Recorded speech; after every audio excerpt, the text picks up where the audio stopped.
And you have this really brilliant analogy comparing the brain and our mind to a battery. That's right. Walk us through this, because I really like this in your book, Recharge, the way you break it down and explain it. You know, the recharge came from a good friend of mine.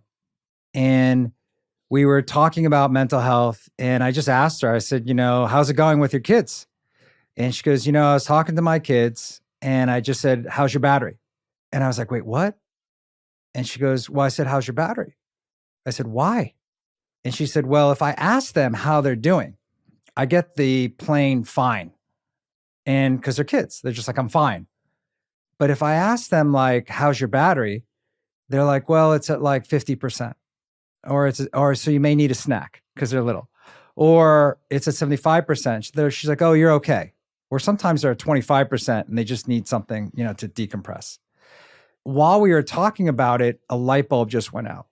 And that light bulb that went on was about like, she took something that at times can be charged, and she took something and really simplified in a way that I think we would all understand, regardless of age. And I asked her, I was like, can I run with that? And she was like, yeah, sure, whatever, right? And we still laugh about it, Brenda and I, because she's like, wow, you actually took it. And I was like, yeah, I used it as a theme. I talk about it.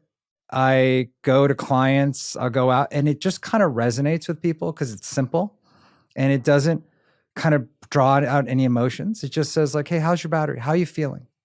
And I think that sometimes that gets lost because we try to make it bigger sometimes than it is.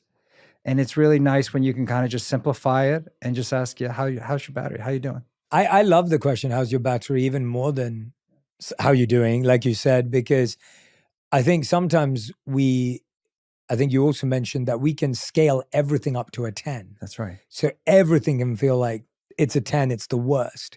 Or everything can feel like, oh, it's just plain old fine. That's right. And then you don't have much to play with. Whereas when you get a number, walk us through the different breakdowns as you do in the book. Yeah. Because I think when you look at 0 to 100, we're very good at feeling 0 and maybe 100, right? Like if it's your kid's wedding, chances are you'll be at 100. If it's like your kid's birthday, like you're at 100. Like there's these joyful, 100%. Blissful moments in life that people experience and we go, yeah, that was a 100 moment.